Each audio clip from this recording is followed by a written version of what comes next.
relevant even today for all of us. We have come a long way, and we have to go a long way. But this, as I said, is a historical story where the light of faith, which does justice, spread. We are very good examples of some stalwarts. We have already seen them, the slides, and others are present here before you. Safe Constitution, safe democracy, safe mother have been our slogans and deliberate efforts to realize these dreams. Let us be illuminated by the life examples of our martyrs, the change makers that we know of in our own provinces, regions, and places. May all of our deliberations and discernments, guided by the examples of martyrs and the luminaries that we know, the luminaries of faith, that does justice. Because bless discernibly and bless our convention, where we see an opportunity to learn from one another and strengthen one another. The service of faith that does justice, which is our mission. Welcome to all of you once again. Let's do the high five, but to the persons sitting on the left side and the right side. All of us. Welcome to Ranchi. Say welcome to Ranchi. Say Johar to each other.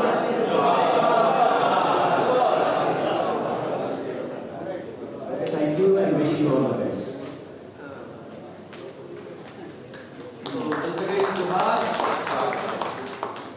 Especially thank Father Jesuit for welcoming us and making us comfortable and inviting in this hall. Father Jesuit को धन्यवाद देते हैं उनके स्वागत के लिए। And then हम लोग के सामने हमारे जो शहीद हैं उनको हम याद करना चाहेंगे। Therefore, we have to pay homage to our martyrs here. It's time for us to pay our respect to them and learn from them. Therefore, I invite Father Jacob to lead us.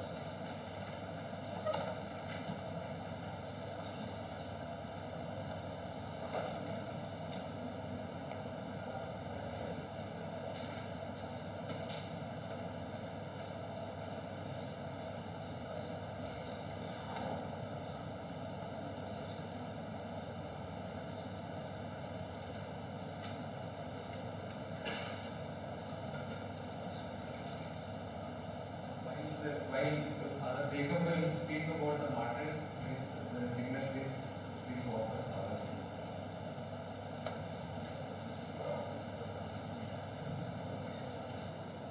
Dr. Bhimrao Ambedkar was born in 1891 into an untouchable caste known as Mahar, a group which was viewed by the elite Indians as inferior village servants. He experienced discrimination from an early age, but with the opportunity he got to study, he fought all odds to fight the caste-based oppression. He became the architect of our constitution, educated and organized his people to claim their dignity and rights as citizens of this country. Today, on his Jayanti, we honor him and draw inspiration from his life and works. Father Anthony Murmu, son of Michael McRae Murmu, was born on October 1930 at Durgapur village. He had joined the Jesuits and was ordained in 1967, the first Indian Jesuit for Dumka Raigan province, formerly known as Santham Mission. Soon after his ordination, he set out to liberate his own Santhal people and their land from Dikku, that is, exploitative non-Adivasi. Moneylenders, Santals considered him their messiah, since he restored their lands in a non-violent manner. He became a member of parliament in 1977 and continued to work to legalize Adivasi's traditional self-governance system. On April 19, 1985, he was shot dead along with 14 other Santals by the landlord, moneylenders, local administration, Dikku Nexus. Herman Raskat was born in 1922 in Belgium. He came to Ranchi in 1947 to work among Adivasis. In 1964, there were serious Hindu-Muslim conflicts in eastern India, including Jharkhand. The impact of these disturbances had spread even to the rural area and the isolated village in Kutumbia, near where he was stationed. On the morning of 24th March 1964, Father Herman could hear the frenzied cries of mobs attacking the small hamlet of Muslim families in Geta. Father Herman Raskat put his life at stake in an attempt to save lives of Muslim families under siege. The priest mob killed him and all the people who had taken refuge in this hamlet. However, with his death, the riots and killing also had ended. Stanislaw Lotu Swami, now widely known as Father Stan Swami, was born on 26 April 1937 in Peru-Galur village of Tiruchirappalli, Tamil Nadu. He joined Jesuits of Jamshedpur in 1959. Here, he fell in love with Adivasi cultural values. His unwavering commitment to Dalits and Adivasis urged the government. At the age of 83, he was falsely implicated in Bhima Koregaon case booked under UAPA along with 15 other well-known human rights defenders, arrested, imprisoned at Taloja Central Jail during COVID-19 pandemic and died on 15 July 2021. Stan's martyrdom had challenged human consciousness all around the world, and it has become difficult for the government to justify the arrest of those accused in Bhima Koregaon case. Father A.T. Thomas, familiarly known as A.T., was born on 12 October 1951 in Kottayam district of Kerala, joined the Hazaribagh Jesuits and ordained a priest in 1981. He was a champion of justice and reconciliation, committed himself, especially worked with the Dalit for their land rights through legal means. He was courageous to face the dangers engendered by the type of work he did.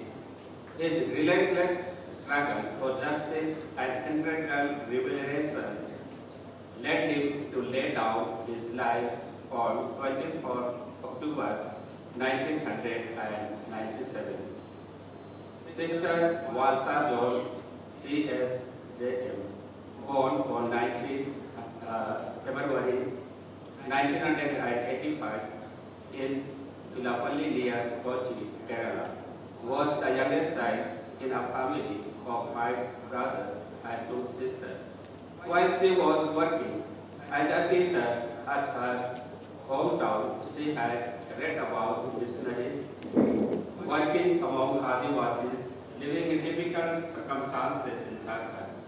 This inspired her to join the Sisters of Charity of Jesus and Mary in 1984. With the intention to work among the poor, she opted to live with Santals at a village called Pachwara in Pakur district of Jharkhand. Eventually, she organized the villagers against a mining company in order to demand the villagers' due right from the company. The villagers benefited immensely from the collective bargaining they did for several years. However, the company decided to physically eliminate her. It eventually arranged her brutal murder on 15 November in 2011.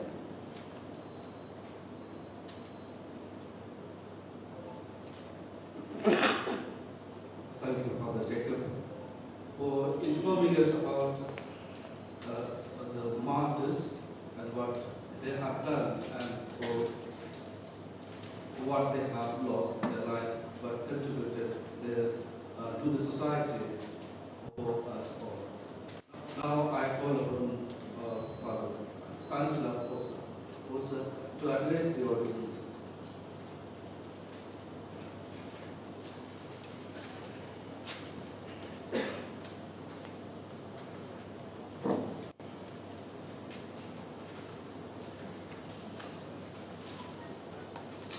Dear Fathers and Vicky of the Jesuit, the provincials, fellow Jesuits, and all the people who are involved in this holy work of empowering people. Johar.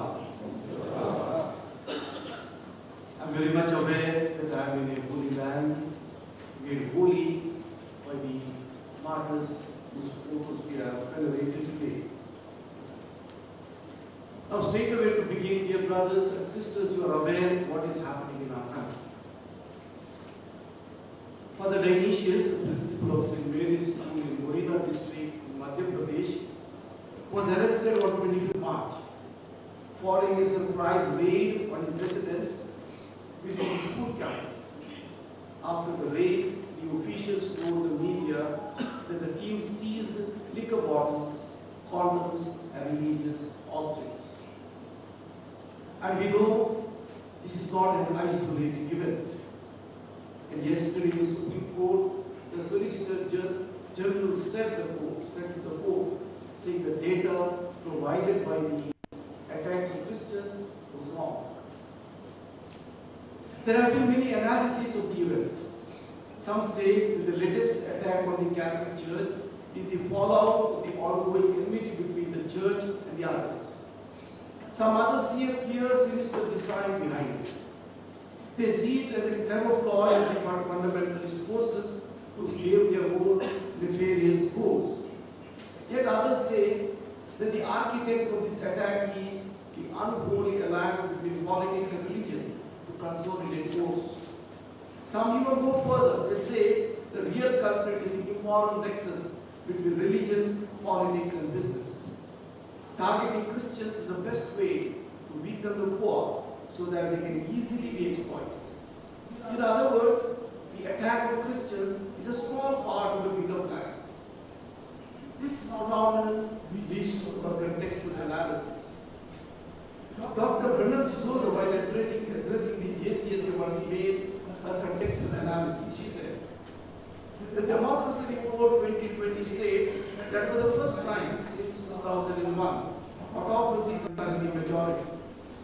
Freedom House Report 2019 speaks of the diffuse attacks on democratic values and the rise of emboldened autocrats in all regions of the world. They have gone to newer democracy gradually by gaining control of the media, restricting civil society, and undermining autonomy of the election management bodies. Civil society and human rights defenders are being severely repressed and academic freedom contained. Moses, in his book Revenge or Power, makes a similar point. He examines the current socio-political situation and lucidly explains how the autocrats emerge, consolidate and increase their control through the age-old and redesigned tools. You know all these, I'm not going to details. What are the signs of hope? Though the situation is quite disturbing and distressing, still there are a few signs of hope. When Dr. Brunel was painting a dark picture, one of the alarmed provincials asked her, "Is there any hope?" She said, "It is true that we have difficulties. But it is also true that it is the right time, a time to take a stand. We are here because someone has paid the price." She continued. However, since the past few years, I have been more in people's movement for justice and rights. To me, it is an imperative call deeply rooted in the politics of the gospel, a sacred task. Like Brunel, our Stan Swami was also a fearless witness of the Gospels. As Farah said, he not only worked for the poor and the underprivileged, but he also stood by them. Of course, this choice of the poor led him to be harassed, humiliated, hounded, and hunted down. The latest shining example in this line is Rahul Gandhi. He not only undertook a Bharat Jodo Yatra, but also through his gestures and messages, and yet many ordinary citizens join hands with him. Of course, now he is paying the price for the immense success of his grueling pilgrimage. These men and women give us the message that in the midst of darkness, light persists. In the midst of hatred, love persists. In the midst of falsehood, truth persists. A young David with no weapons but God's grace can vanquish mighty, well-armed Goliath. Therefore, the difficult and even dangerous situation we find ourselves in can be a kairos moment for us to initiate a process of conversion within and around, to instill in us the holy boldness to recommit ourselves to the mission of reconciliation and justice. By walking with the poor, our common hope, with greater zeal on the spiritual exercises, so as to show to all the power of God and lead a more just and more humane world. In other words, the words of Pope Francis, it is right time to usher in a culture of care. But how do we do it? As a response, I cannot do better than quote Mr. John Lea. Once during the birth anniversary of Father Stan Swami, he said, "All the religious congregations have their charism, but do we have a charism for our time?" Father Joe Manas said, recalling the words of the fellow Salesian, he said, "John, are we making the same mistake? What we did some years ago? Are you preparing for the past, or are you preparing for the future?" That is the crucial challenge for us today. Should we live in the past or prepare for the future? Should we not rather read our context and discern the new vision and mission? Should we not find new pathways to fire our imagination and expend our energies? How do we do it? What is the pathway for our lives? I think we need to initiate a process of reimagining some pathways to the future. GC36 states, discernment, collaboration, and networking are the important aspects of our contemporary way of proceeding. We need to integrate these aspects of our social active ministry to raise it from mere social work. Discernment. You are aware that famous story of Gandhiji. He was fond of three things, and especially spectacles. To discern means to wear the spectacles of God, to look at the reality from the eyes of God. To discern means to reimagine, reinvent, redefine, and recast our divine perspective. Hence, it is important that we become a community of discernment. It implies that we become men of solitude and solidarity, men of intellectual and spiritual depth, to engage increasingly in authentic, open, and constructive discernment by use of spiritual conversation. We need to be well-read, well-informed, perceptive, and sensitive men. It is only these men who can dwell on common challenges and crises and come out with insights, opportunities, priorities, and projects. Some say, one Jesuit has coined a term for the exemplary Jesuit. He said Jesuits are ambitious, humble, but they have a great vision for God. Discernment in common demands deeper mutual knowledge and companionship. Without this, we cannot sit and support one another as friends in the Lord. Hence, we need to foster better communication that facilitates deeper companionship among us, that our ministry becomes a shared vision with co-responsibility and solidarity. I feel the need, time has come for us to have this social action process. Hence, as we friends in the Lord, you have platforms to share companionship, information and best practices, including developing common protocols and guidelines for apostolic works. Good discernment in common facilitates collaboration and network. The roof of collaboration is communion among and beyond us. In a polarized society where we struggle to live alongside one another, we need to make our community places of work, schools of companionship and communion, marked by a constant conversation leading to co-discernment and collaboration. This is possible only if contemplation becomes a way of life. In addition, in South Asia, we need to rise beyond all cultural marks like provincialism, regionalism, caste, right, language, and evolve a larger identity as companions on the mission.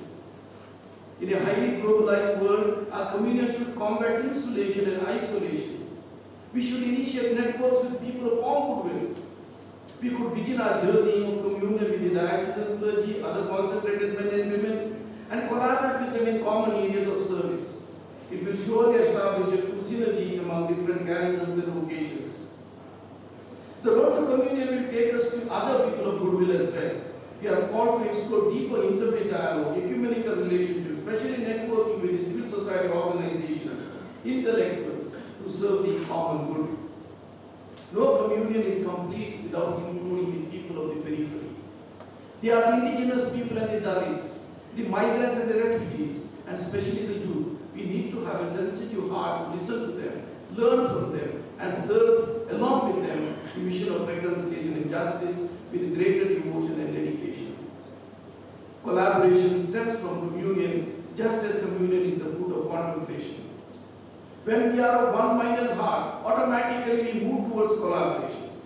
Collaboration is a new way of being and doing, proceeds from a sense of God, the Trinity, the community of persons bound by love. Collaboration is primarily imitating and working with this God. It's a call to Magis to think and act like God.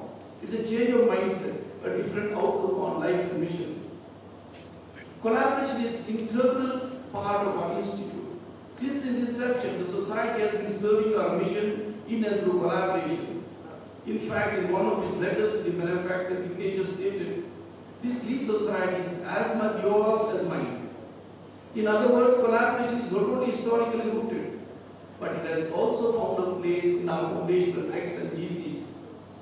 Often our collaboration is visualized in the context of work. However, it is primarily a disposition towards the other. It's a call to build relationships, to be a community. It's also an attitude of humility which helps one to realize that one cannot do all things, and it is a call to imbibe a new identity as companions. With the spirit of synodality pervading the church, the Holy Father has acknowledged and affirmed the importance of collaboration. He seems to say that the church can only exist in communion, co-responsibility, communication, co-discernment, and collaboration. However, there is no single way of collaborating. It differs to the place, time, and needs. Collaboration is a call to reimagine our life and mission today. To make it fruitful, we need a spirituality of collaboration. We need a mechanism which transforms people, makes them shed their egos, to see the larger picture, and create spaces for listening to and learning from others, so that all become companions in a mission. This is particularly important in the context of South Asia, where the issues are so complex and confusing. We need to collaborate with the people of goodwill. However, the first step should begin with the man in the mirror. I think we Jesuits should stop working as islands. We need to forge and foster inter-ministry, inter-province, region, conference, alliances to fight the common enemy. In fact, Father Stan, in a way, unknowingly ushered in this process among us. Before I conclude, I would like to make a fraternal sharing on meaning and happiness, which I believe important for many in social action. Since you are in the frontier, you are in the periphery, there's all chance to get depressed. All of us need happiness. However, to make happiness constant, what author suggests that we should seek meaning, which enables one to find reason to continue even when life is difficult. And proposes 4 pillars of meaning: belonging, purpose, storytelling, and transcendence. Belonging defines a connection to a larger community. It is forging, sustaining relationships. I think as Jesuits in social action, we need to strengthen our relationships. Otherwise, your work, something like a torture test, if you go to Tata Motors in Jamshedpur, you find that the test for the vehicle before they lend to the buyers, customers. Otherwise, your work, something like a torture test, will be tough for you. It also needs purpose, something to live and work for, with an action plan. We also need storytelling or documentation to recall and relate the stories. And finally, the transcendence, the connection to something beyond oneself. Pope Francis makes a difference between professional and pastoral. I think we are invited to be pastoral, to go beyond the professional. As you see, life needs meaning to be effective and fruitful. It is encapsulated in our sayings: community is mission, society is defined by mission, a deep personal love for Christ, etc. As we discern way to make our social work relevant, efficient and effective, let us seek, find and direct these pillars in our lives so as to make our life and mission fruitful. Thank you for organizing this National Convention of Jesuits and collaborators involved in social action in Ranchi. The Karma Bhumi of grace stalwarts, including Father Stan, and making it a community of discernment and platform for collaboration and networking. Thank you for the opportunity to be with you, listen to you and learn from you. I thank you, Father Stan, the architect of this convention. Thank you, Stan. I thank others, Jesuits and collaborators for coming from all over South Asia. It's a huge congregation, very nice to see you. There are veterans, there are trendsetters, there are persons on the forefront. Thank you for all of you for making it. I pray that this convention will be fruitful, unfolding new horizons for greater service to the poor. Thank you and God bless you.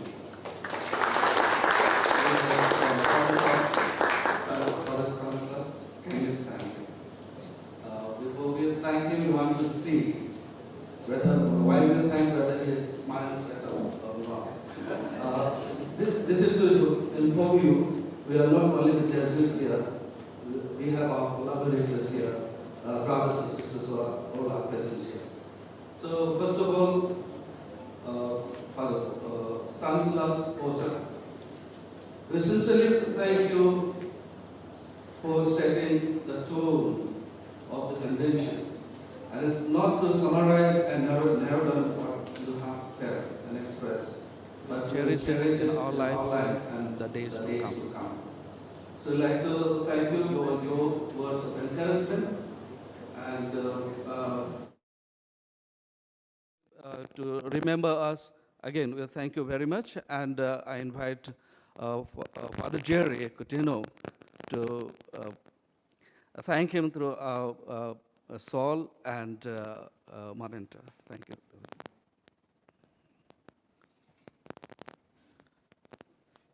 So kindly clap. And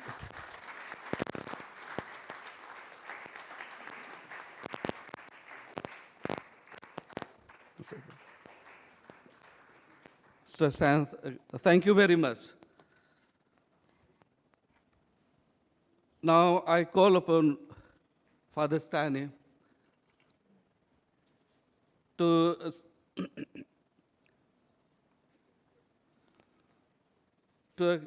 explain about the dynamics of the convention. Yeah.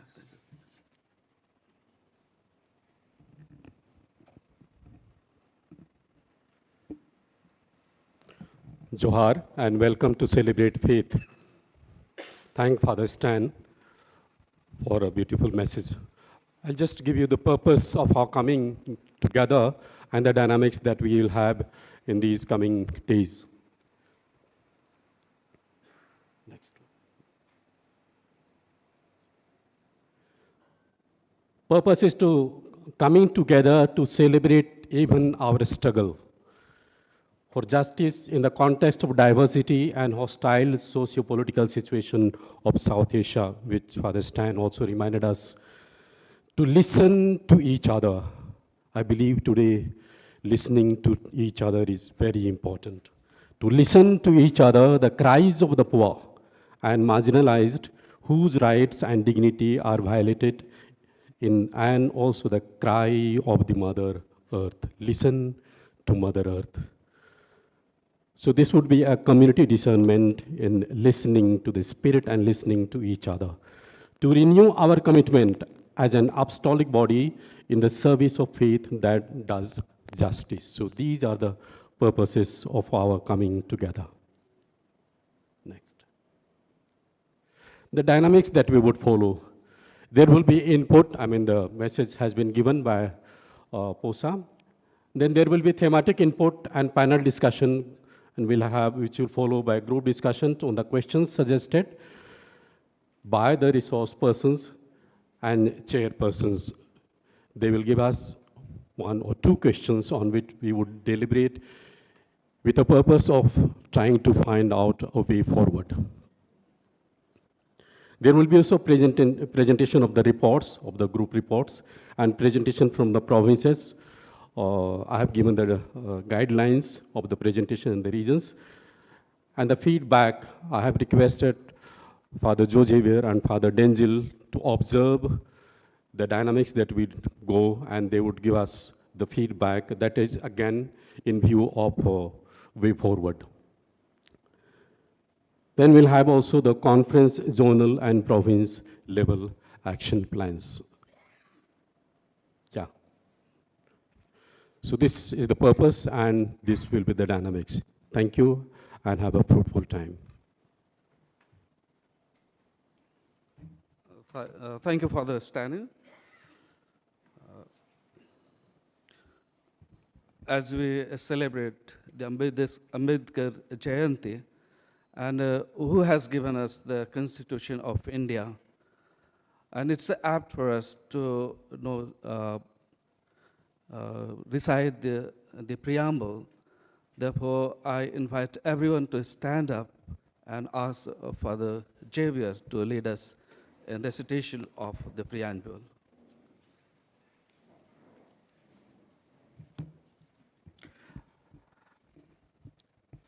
Let's put our right hand forward in a gesture of a pledge that we are making, reminding ourselves of the commitment. Recite after me, repeat after me. We, the people of India, having solemnly resolved to constitute India into a sovereign, socialist, secular, democratic republic, and to secure to all its citizens justice, social, economic, and political, liberty of thought, expression, belief, faith and worship, equality of status and of opportunity, and to promote among them all fraternity, assuring the dignity of the individual and the unity and integrity of the nation. In our Constituent Assembly, this 26th day of November 1949, do hereby adopt, enact, and give to ourselves this Constitution.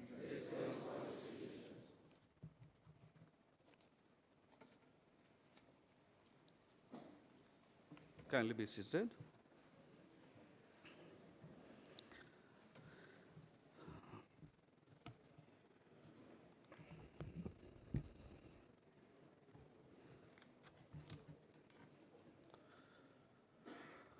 Dear friends, It's quite warm here. गर्मी है.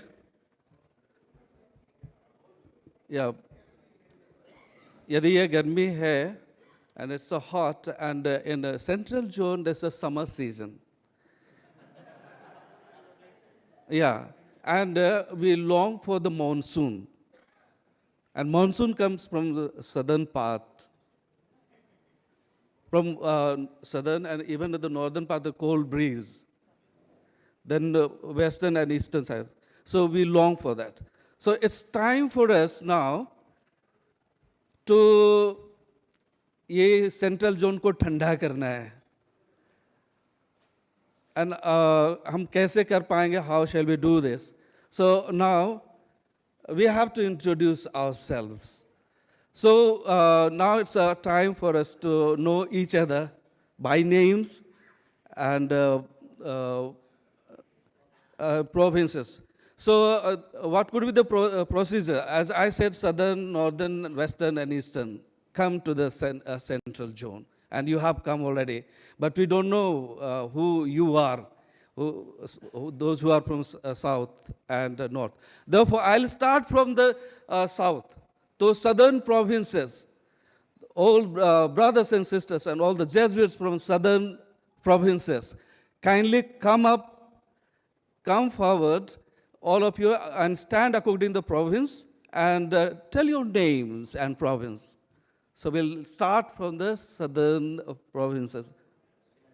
Yeah, that comes Sri Lanka, then Chennai, Madurai, Andhra Pradesh.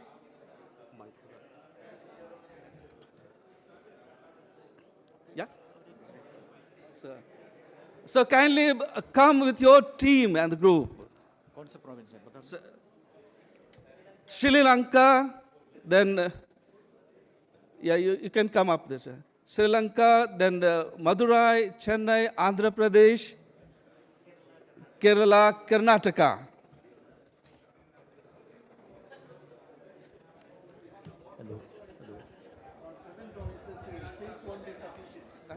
Okay. Hello. We'll start from Sri Lanka. Beni, Sri Lanka province. Hello.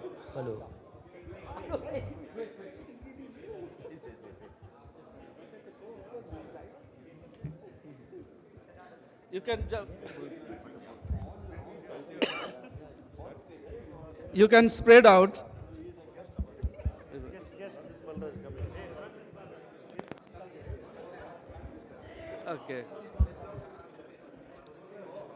Okay. Okay, divided into two parts. Okay, fine, that's fine. Okay. So Chennai and Madurai together, they will come together. So just separated. Yeah, here we start.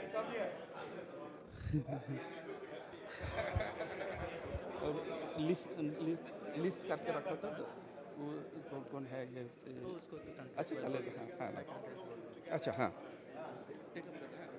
Okay. We begin with Sri Lanka. I'm Benedict Beni, Sri Lanka province.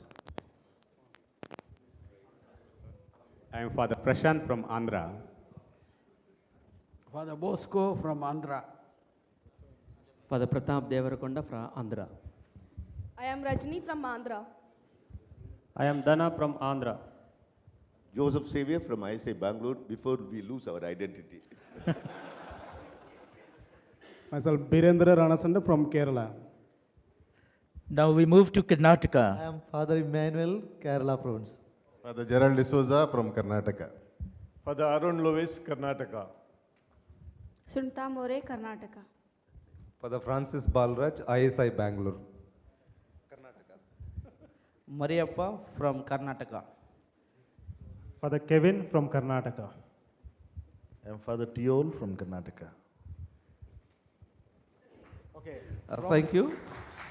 Thank you very much. We move now to Chennai and Madurai provinces. Okay. Hello. Please come forward so that we can have a better view.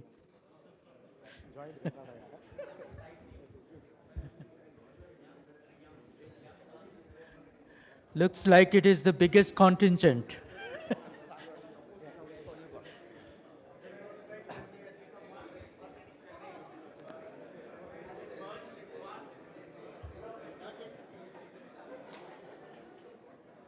Dear friends, we are happy to introduce ourselves. Madurai and Chennai together. I am Santanam from Madurai province. I am Francis Xavier from Madurai province. Scholastic Anthony Pravin from Madurai province. Monica for Chennai province. Father James for Chennai province. Vivek for Chennai province. For Jay Bhaskaran for Madurai province. Kumar from Chennai province. Philomen Raj from Madurai province. J. Suraja, Madurai province. Jay Raj from Chennai province. I am Anthony Anand for Chennai province. I am Sujin Wilson, Madurai province. William for Chennai province. M.F. Kennedy, Chennai province. Rayapan for Chennai province. I am Ambrose from Chennai province. All of you, Johar. I am Swarnalata, Chennai province. Sister Rosie, Madurai province. R.V.K. Swami, Chennai province.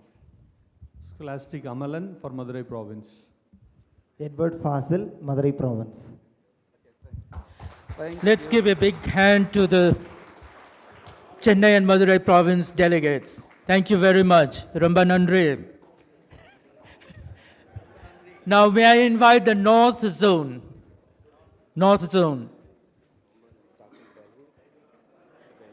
Delhi, Patna, Darjeeling, Nepal, Kohima, Calcutta.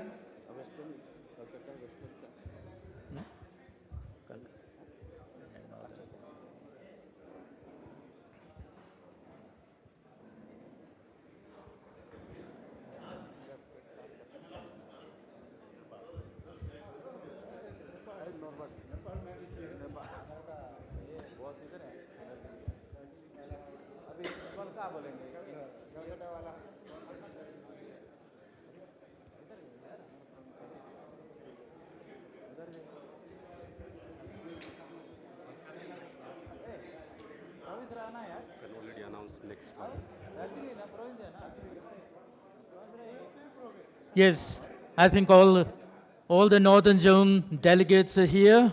We'll listen to their names, provinces and regions. And after this, we shall go to the Western Zone.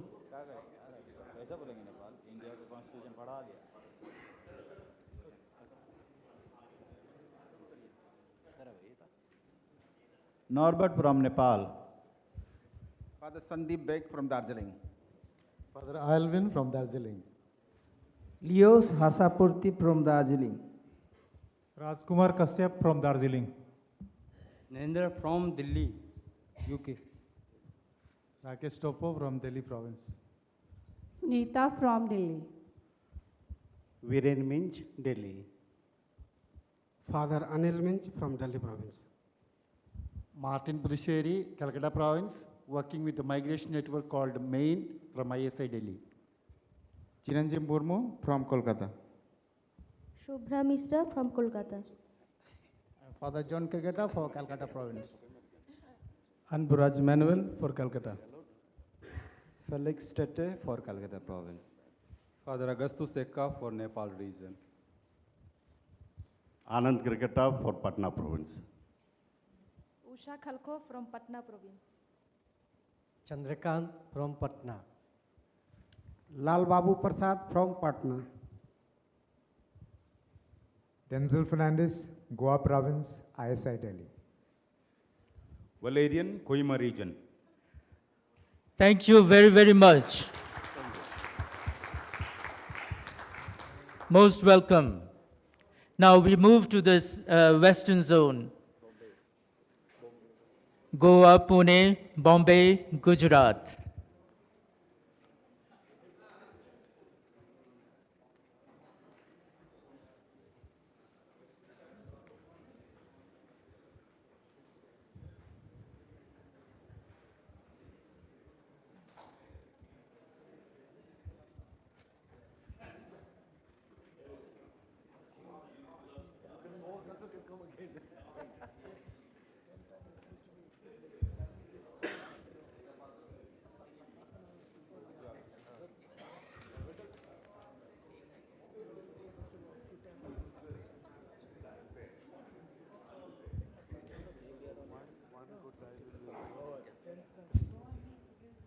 Okay, we begin from the left.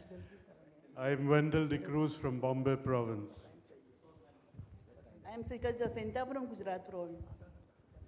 I am Samir Mekwan from Gujarat. I am Isaac Rumau from Gujarat.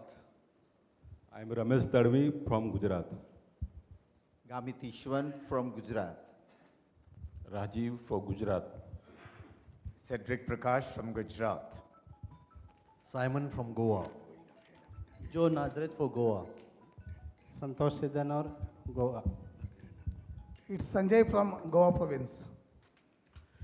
Priska Tirki from Pune province. Irivo Joao, Goa Province.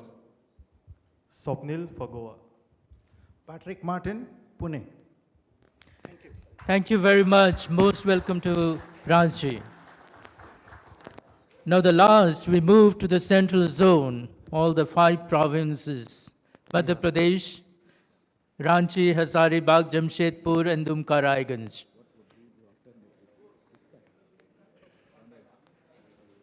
I think. Oh, I've been warned that this will be a big crowd, therefore we will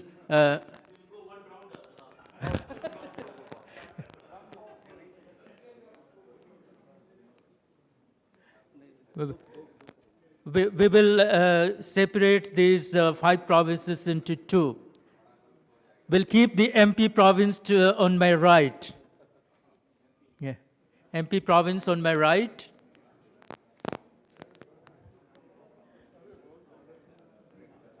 Then Dumka Raiganj right in front of me.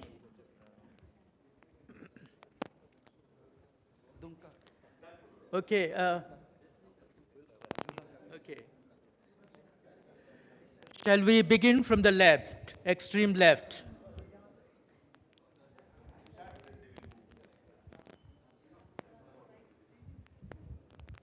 I am Clement Kuzur from Jamshedpur Province. मैं Helen सुंडी Jamshedpur province. Mankitovit from Jamshedpur Province. Father Ranjit Kindo from Jamshedpur. Blasius, Jamshedpur province. Christopher Kujur from Hazaribagh province. George Soring, Ranchi province. Sanjay Rishi from Hazaribagh. I am Sister Silpi from Hazaribagh province. Peter Paul Kirketta from Hazaribagh province. I am Binod from Hazaribagh. Alex Ekka, Ranchi province. Maria Luis from Hazaribagh province. Ajit Lagda, Ranchi province. Ananias Kido, Ranchi province. Raymond Kirgita, Ranchi province. Bipin Lugun, Ranchi province. Aurel Birsa from Ranchi province. Silvanus Kargata, Ranchi Province. I am Father Arun Kujuru from Hazaribagh province. I am Aditya Lakda from Ranchi province. Myself, Abhinav Soring from Ranchi. Neelam Besra, Hazaribagh province. Arvind Beg from Hazaribagh province. At present, I am at Jorbagh, Delhi, youth coordinator for the conference. Marian SCN, Sister Marian SCN, Ranchi province. Father Marianus Kujur, Ranchi province. Father Vincent Hansda, Hazaribagh province. Solomon, Dumka Raiganj province. Tom Kavala, Dumka province. At present, Bagaicha Namkum. Casey Stephen, Dumka Raiganj province. Anima Swarnlata Panna, Ranchi province. Leena SCN, I belong to Patna province. Jerry Kutina, Jamshedpur province.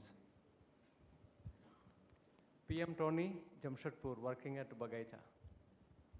Marset, originally from Malta, I work with the Dumka Raiganj Jesuit. Father Pratap Samad, Dumka Raiganj province. Peter Martin, Jamshedpur province, but at Bagaicha. P.A. Chaco, Dumka Raiganj province. John Felix, Dumka Raiganj province. Sushant Soren, Dumka Raiganj province. Stanley Tirki, MP province, working for SJES South Asia. Xavier Soreng, Ranchi Province. Sebastian Lakada from Madhya Pradesh province, at present in Bagaicha. Yakub Kujur, Madhya Pradesh Province. Monika Madhya Pradesh. Shrimati Devanti Palhe Madhya Pradesh. I am Kalavati Adgi from Madhya Pradesh. Dilip Minch, Madhya Pradesh. Vinod Kumar Toppo, MP Province. Pushpendra Tiwari, MP Province.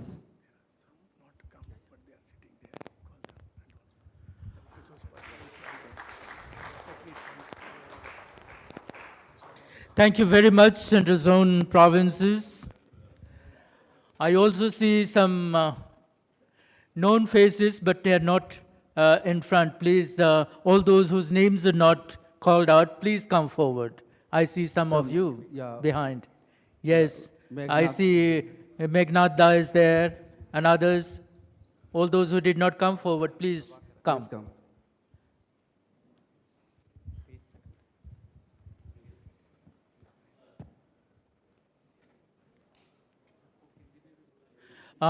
जितने लोग सामने नहीं आए थे अभी हैं जिनका नाम नहीं पुकारा गया था कृपा करके आइए और अपना परिचय दीजिए धन्यवाद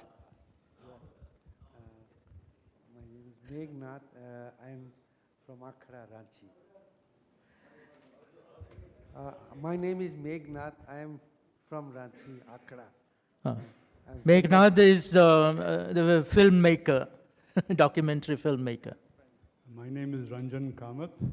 I'm from Bangalore. I'm a filmmaker. I've recently moved to Ranchi, where I'm going to be working here for a few years.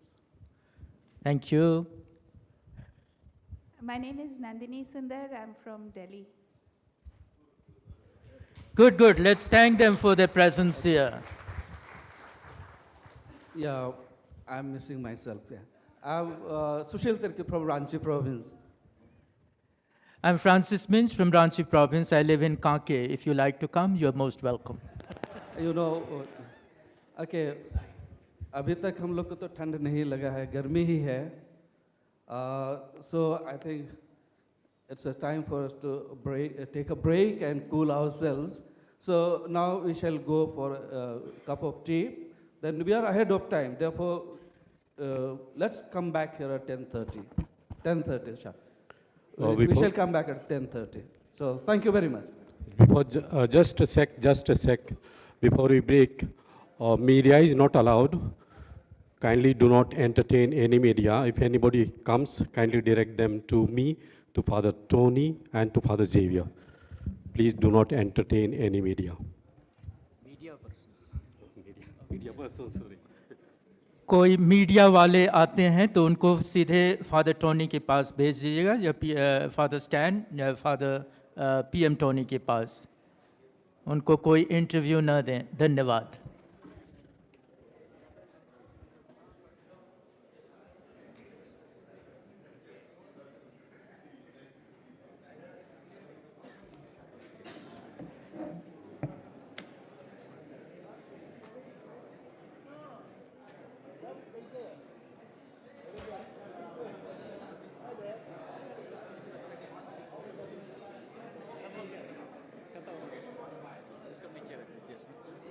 Gas जाएगा ये ऑन है भैया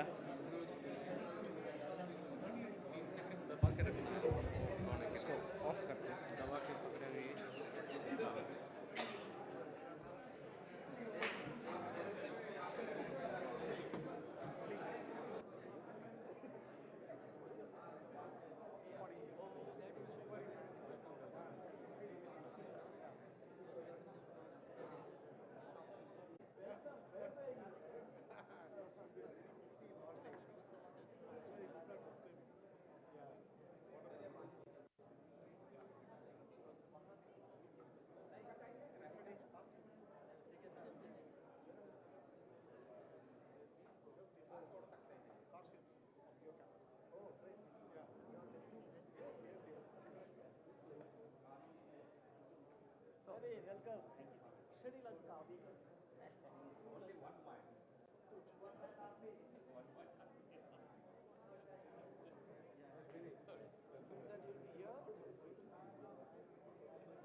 टाइप करना है ये ग्रुप कर दिया ग्रुप वाला नहीं किया ग्रुप वाला सुना होगा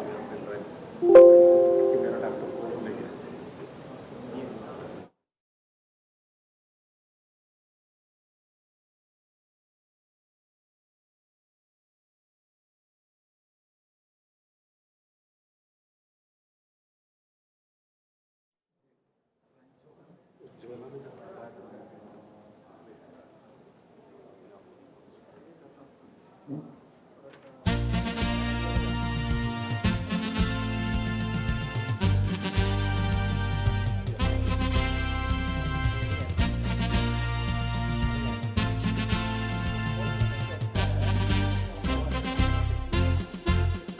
Of all the apostles, Virgin Queen Maria, the help of all the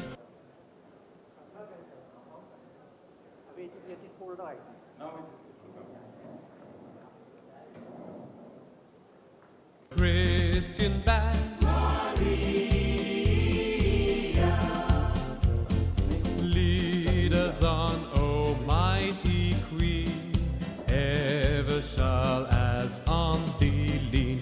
Behold us round thee, defend thy army, be strength indeed in all our need, Maria. Behold us round thee, defend thy army, be strength indeed in all our need, Maria.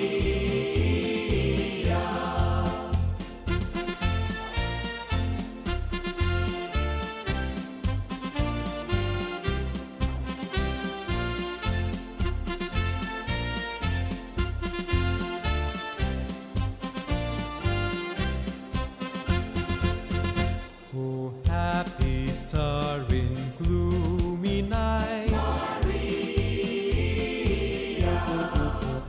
when hell displays its woeful might, Maria, when the waves against us rise, morning stars shine from the skies. Behold us round thee, defend thy marks তো relative, দশক বা 100 সব একই। in all our need, Maria. Behold us round thee, defend thy army, be strength indeed in all our need, Maria.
जलवा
Hello.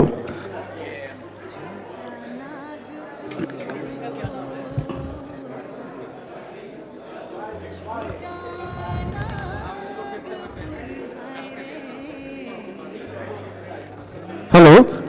Yeah, those वहाँ कुछ एक table में वहाँ बैठे हुए हैं रजिस्ट्रेशन के लिए, तो उनके पास जाएंगे जस्ट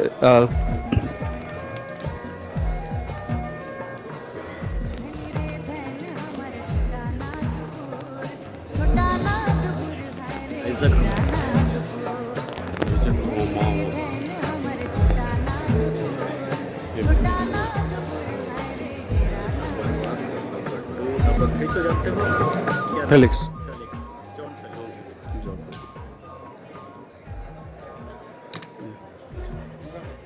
मेरा है नहीं मेरा है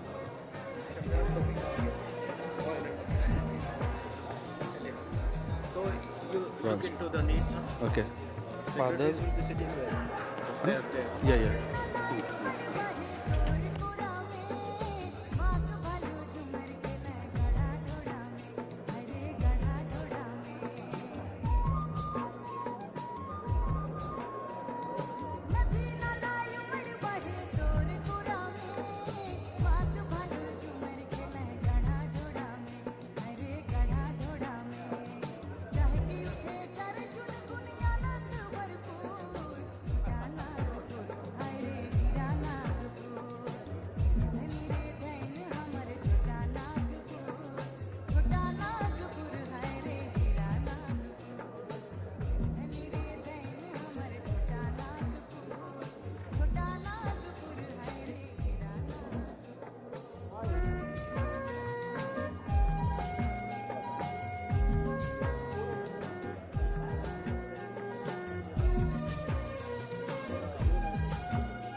Live. Oh, Francisco. Huh? Oh, look at you on the. How did you get me there? He's alive. He's alive. Alive? Alive. A little delayed live. Delayed live. Oh, okay.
Hello.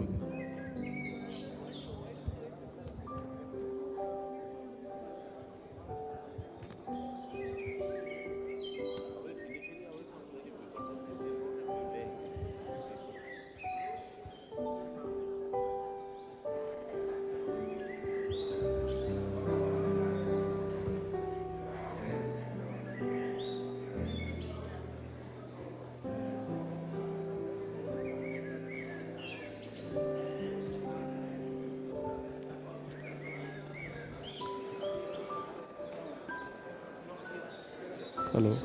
Yeah, dear friends, welcome back.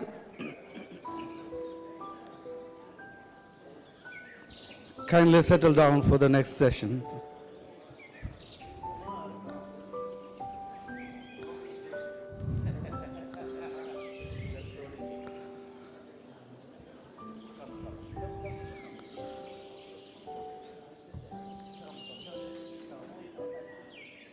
Okay, thank you. Once again, welcome back.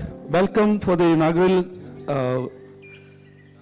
address, the faith and justice and interface in the context of our constitutional ideals. This is going to be delivered by Professor Nandini Sundar, so I invite her to come to the dais. And prior to that, I invite Father Cedric Prakash to come on the dais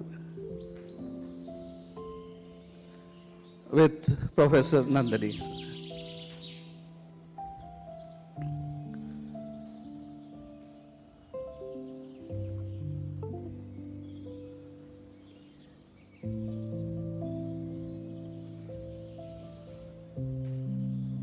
Kindly clap at the yeah, come.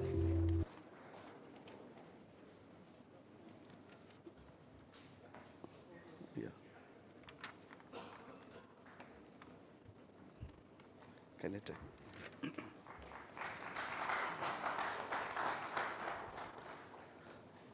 So I also welcome the secretaries, Father Frank, chair, so they are comfortably ready for the journey.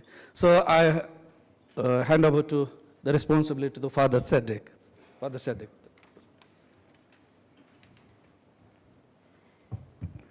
Thank you, Sushil.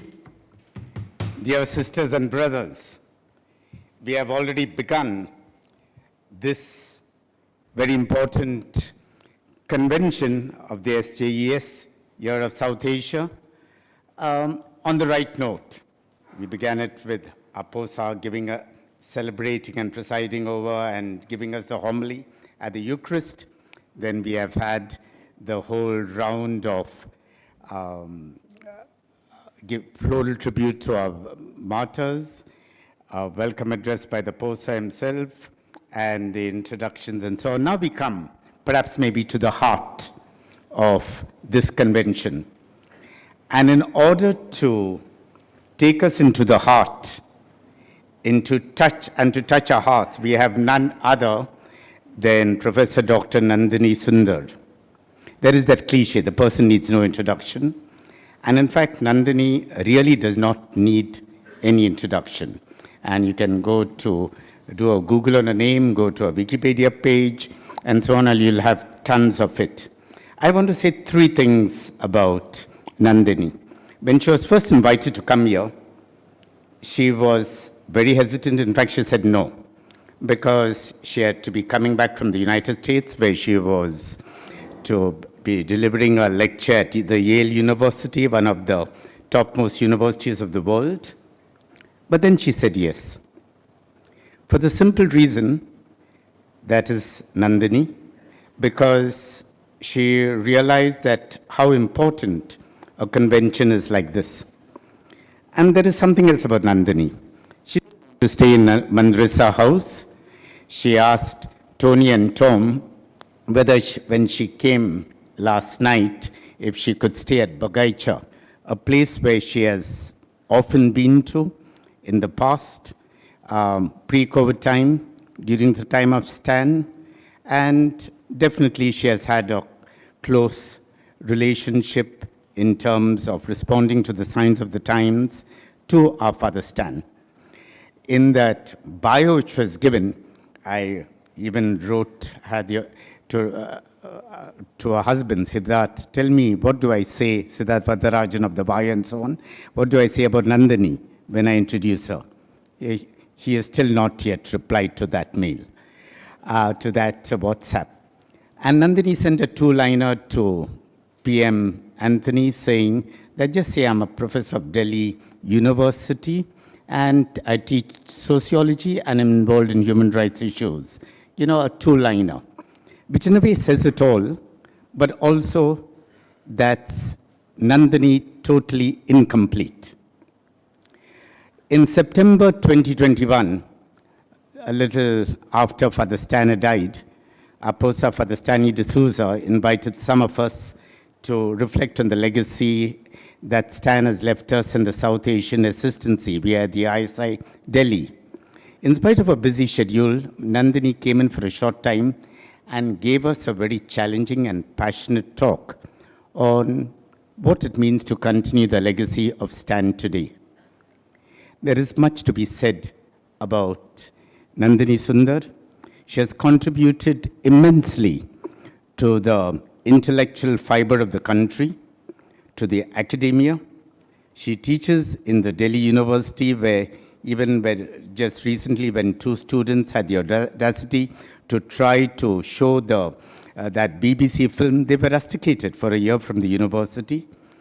And she is one of those fighters struggling in order to restore, recapture that shrinking democratic space.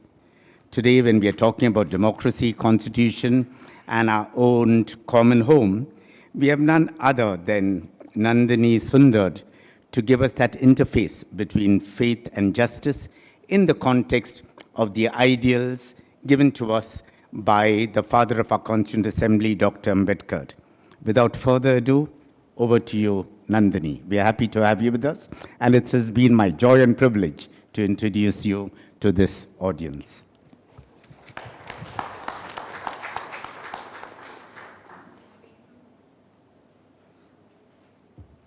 Thank you so much, Father Cedric, for that really generous and unwarranted introduction. I am so deeply honored to be here today. I really don't think I can express enough my gratitude and really the feeling that it is truly an honor and a privilege to be here. The Jesuits are among the, as you know, are among the most remarkable orders in the world who've created a lasting legacy of both service and scholarship. Since the Jesuits arrived in India in 1542, they have documented, educated, and shaped the future of many regions and generations. And as an anthropologist, I cannot imagine the discipline today without the contributions of Father Hoffman's Encyclopedia Mundarica, or Father Constant Levens's work on Adivasi legal rights. Without them, there would have been no CNTA, and without Father Stan, Sister Valsa, Father Murman, many others among the Jesuits, the CNTA and SPTA would have been just paper with no practice on the ground. So it's impossible to think, both as an anthropologist and as someone who is interested in human rights and Adivasi issues, of the way that democracy is practiced in this country without thinking of the Jesuit contribution. In my youth, I wanted to join a convent, but sadly there are no female orders like the Jesuits who combine learning and service. So, and I don't have that kind of commitment to poverty and obedience. So, here I am as a sociologist. I was asked to speak on faith and justice, and I confess that faith is a subject on which I have not explored at length, and the trend among non-religious. And I deliberately don't say secular because one can be both religious and secular, as many people among you have shown. But the trend among non-religious activists and intellectuals is to argue for a strict separation of religion and politics. In India today, where the majority religion is being imposed on others and faith has become weaponized, the majority faith has become weaponized, this may seem obvious to many. But today, I want to remember the people who used their faith to democratize politics, people for whom their faith led them to believe in justice, even when others had become cynical. People for whom there was no separation in their idea of faith and their idea of democracy and justice, because both meant serving the same goals of selfless giving and helping the poorest. Their courage has been contagious, and when we think of them, that's what inspires many of us who are less courageous, less hopeful to keep going. Let me start with Father Stan Swami, whom many of you know far better than me. Stan's lifetime of service to ensuring the rights of the dispossessed, the Visthapi Virodhi Manch, his meticulous documentation of the land banks that the Jharkhand government was creating to hand land over to industrialists, his documentation of the false cases against Adivasis and the PIL against that, are living performances of both faith and a passion for justice. Stan was truly a father to people in Jharkhand. He could see the pain of the families, and as he points out in his book, when an entire young generation is in jail, the impact on society is devastating. Along with with his colleagues, Stan conducted such meticulous and innovative research where they met 102 under trials in their houses and found that 97% of those arrested had no connection with the Maoists. Like Gandhi, when he was being tried for sedition, when the judge in the Gandhi trial said that nobody would have been happier than him to see him acquitted, even the judges trying Stan were moved to say what an inspiring man he was. It's another matter that the Yanai created such fuss that they had to kind of tone it down. This morning, I was rereading Stan's letters from jail, where he asked his fellow Jesuits and others to pray for the other prisoners. There is no complaining, only faith and hope. It is hard to read these letters without tears and to see Stan's bust today. And yet, the letters, the presence of Stan in Bagaicha and in the room today give one courage. People like me who encounter Stan and others in social movements often forget that they inhabit another world and have multiple families, including their families of birth. I was deeply moved listening to Father Mascarenas speaking at Stan's funeral about his last conversations and their prayers together. And I congratulate the Jesuits for fighting to clear Stan's name and to bring justice to him and all the other Bhima Koregaon prisoners. This is the collective courage, the institutional courage that is required in today's times. Father Cedric Prakash's work to bring justice to people after the Gujarat pogroms of 2002, continuing in his willingness to speak on record to the BBC, despite the personal danger to himself, will also go down in history as a singular act of courage. Another Jesuit who has influenced me personally, who is not here today, is Walter Fernandez.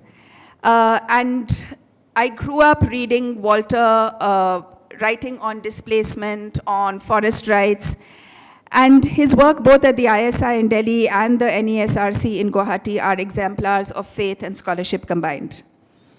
And then, although he's not a Jesuit, one of my personal heroes is Father Tom of the Fish Workers Movement, whom again I have seen over a long period of time. I'm sure there are many, many people in this room and elsewhere who work in this tradition. I'm only mentioning a few that I know personally. I know others also who are wonderful personally, but I'm just mentioning a few of them. There are examples like this in every religion.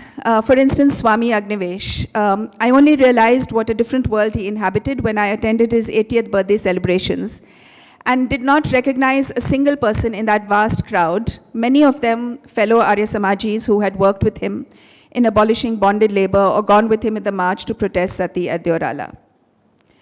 Going back further in time, there were men of faith who contributed significantly to the freedom struggle and to framing the constitution, such as Maulana Hasrat Mohani, who was both a Maulana and a communist. He was a poet, he worshipped Krishna, but he was also a Maulana. He was one of the founders of the Communist Party in the 1920s. Gandhi, whose idea of Ram Raj was very different from the mockery that is being made of Lord Ram today. Or Dr. Ambedkar, whose birth anniversary we celebrate today. For Dr. Ambedkar, it was important not just to point to the problems in Hinduism, but also to give people a positive message of equality through religion, and hence the turn to Buddhism. There are also a significant number of Adivasis fighting for their land who are motivated by faith, whether historically like Birsa Munda or in all the contemporary movements to preserve sacred groves, sacred mountains like Niyamgiri, or in Jharkhand, the different movements, Surjagad in Maharashtra, Bapli Mali in Odisha, Bailadila and Pithor Metta in Chhattisgarh. So in all these struggles, it's not clear where faith ends and democracy and the struggle for justice begin, or vice versa. The two are inextricably connected. The importance of faith-based institutions to the infrastructure of democratic movements demanding justice is also something that needs deeper study in India. We are used to thinking of it the other way, that democratic institutions and laws, the constitution, provide the umbrella or the institutional infrastructure needed to maintain freedom of religion.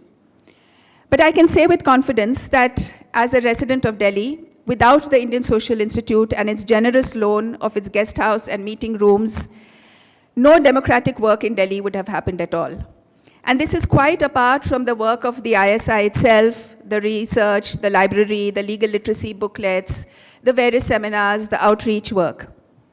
When it comes to protests at Jantar Mantar, the gurdwaras around which provide places to stay and langar, the mosque near ITO which fed students protesting against the UGC, the work done by Muslim organizations to rehabilitate victims of communal violence, whether in Gujarat in 2002, Muzaffarnagar, or in Delhi to 2020 after the riots, and the selfless work done by people and organizations from all religions during COVID.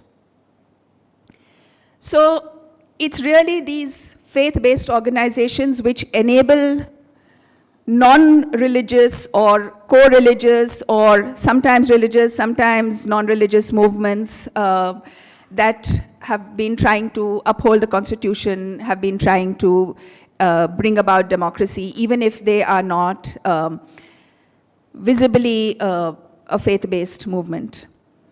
In terms of philanthropy, as shown by NSS data of 2014-15, this is a bit old, but the trend is similar because there was an earlier study in 2000 as well, which showed the same trend. Christians lead in terms of per household charity, followed by 6 Muslims and then Hindus.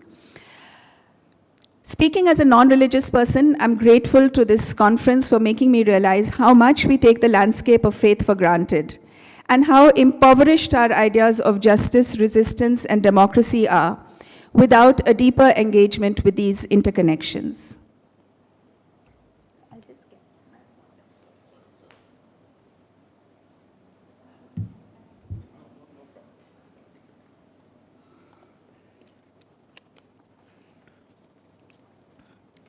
Since the topic was the interconnections in the context of constitutional ideals, let me start with what the Constitution meant to the people at the time it was being framed. In the academic literature, there are at least 2 popular misconceptions about the Constitution-making process. First, that it was made by elites, mostly lawyers, insulated from politics and the public. So if you read Jayaprakash Narayan's foreword to the socialist draft constitution, for instance, he says that it's a very boring process, nobody in the public is interested, there's a small group of lawyers who are, confined in the assembly making the constitution. And this is also reflected in the work of Granville Austin and other people who have worked on the constitution since, that it was made by elites.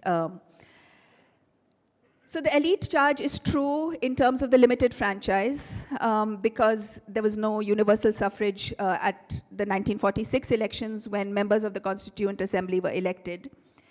But not true is the idea that there was no public interest. There are, in the National Archives, hundreds and hundreds of letters written by people from all over the country to the Constituent Assembly Secretariat, mobilizing to have their views about the constitution heard.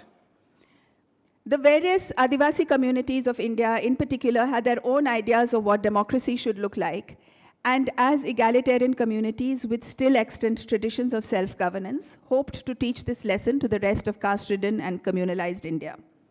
Many representations emphasize the natural affinities between tribes and democracy. For instance, the Naga National Council, in a memorandum dated 19th February 1947, wrote saying, democracy in its purest form exists among the Nagas, unquote. The Adivasi Student Fellowship, one among the many organizations petitioning the Constituent Assembly for a separate Jharkhand province, wrote, and I quote, India is marching towards democracy. We will be the future free citizens of India. India will be teaching democracy to her children. We are the most democratic people on earth. We have maintained the principles and ideals of democracy from the very beginning. What we require at present is protection from disrupting us into tribes and sub-tribes by the present government. This tendency is solely meant to disrupt the democratic Adivasis. In order to keep our identity, our self-entity, and for self-determination, we demand a separate province, constituting Chota Nagpur Plateau and Santhal Parganas with areas adjacent to it with Adivasi population. By this, we will be able to protect our culture, history, civilization, and our very own existence for the service of India. We will be in the vanguard in the battlefield of India's freedom, Jai Jharkhand province, unquote. Within the Constituent Assembly itself, Jaipal Singh, and I have to say that Stan has been instrumental in my own research at two very critical times. The first time I met him was in 2003, when we were doing research on laws in Jharkhand. And he was very stern and said, what use will your research be for the public, and why should I spend time talking to you? So I was extremely terrified, and I said, I know it will have no research value, but please help me anyways. So finally, he consented, and he was enormously helpful to us. The last time I met Stan was in, I think, 2017 or 18, and I had just started doing research on Jaipal Singh, and I remember sitting in the amphitheater in Bagicha and talking about the land banks, about Jaipal Singh, and I felt that his encouragement was a blessing, and it's something that really encouraged me to start the work, although I have not done very much since. But I always look to Stan's blessings as something that has helped me personally in my research. Within this Constituent Assembly itself, Jaipal Singh repeatedly emphasized that Adivasis were the first inhabitants of India and were offering to begin relations with other communities anew on an equal footing and in a spirit of reconciliation, despite a long history of exploitation. Following the Objectives Resolution, which laid out the framework for the preamble, and I'm quoting from his speech, "Sir, if there is any group of Indian people that has been shabbily treated, it is my people. They have been disgracefully treated, neglected for the last 6,000 years. The history of the Indus Valley civilization, a child of which I am, shows quite clearly that it is the newcomers. Most of you here are intruders as far as I am concerned. It is the newcomers who have driven away my people from the Indus Valley to the jungle fastness. This resolution is not going to teach Adivasis democracy. You cannot teach democracy to the tribal people. You have to learn democratic ways from them. They are the most democratic people on earth." This was 11th December 1946. Again, on 24th August 1949, he says in the assembly, "In the context of reservations, I do not come here to beg. It is for the majority community to atone for their sins of the last 6,000 odd years. It is for them to see whether the original inhabitants of this country have been given a fair deal by the late rulers. But the future can be brightened up. What has happened in the past, let it be a matter of the past. Let us look forward to a glorious future, to a future where there shall be justice and equality of opportunity." Jaipal Singh, among all the people in the assembly, not just the Adivasi members, but among others as well, kept emphasizing the need to have more women in the Constituent Assembly, the need to have representation from different areas, not just among Mundas, not just among Gonds, but all the different Adivasi communities. He wanted all of their voices to be heard. What Jaipal Singh and the different Adivasi organizations then were trying to point to was asking what in another context has been described as indigenous claims to constitutional recognition rather than handouts or lessons from the state. People made representations demanding proportional representation or separate electorates. Some demanded greater autonomy for their own areas. But the common thread was collective political rights as a means to ensure rights to land and indigenous culture. In the North American in the context of North America and Native Americans there, Pomashaimer has described this as a demand for indigenous federalism, a mixture of claims to quote, autonomy and participation that recognizes, despite the forces of colonization, significant legitimate national political authority in the states, but also recognizes significant reserved powers of local autonomy in indigenous communities. So both a recognition of federalism and state power, but also the demand for autonomy. So this call for legal arrangements that would preserve autonomy while ensuring full civic participation would eventually become a key principle, especially Article 5 of the United Nations Declaration on the Rights of Indigenous People, showing that there is a common imperative to indigenous people's aspirations globally.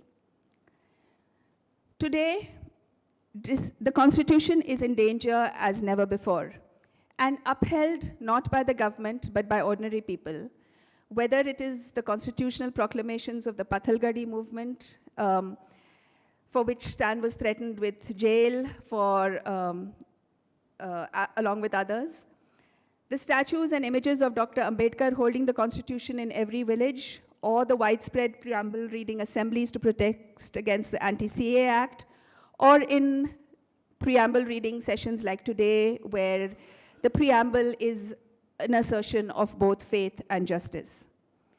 These may be just moments, but these are movements and moments that hold out promise, the dream of democracy, both at the time the Constitution was drawn up and in the present.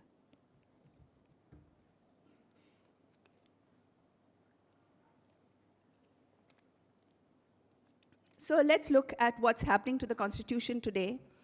And for that, I want to look at some Supreme Court judgments and see over the last 10 years how the highest court, which has been charged with upholding the Constitution, has performed and how it has been shaped by the larger political forces that are occurring in the country today.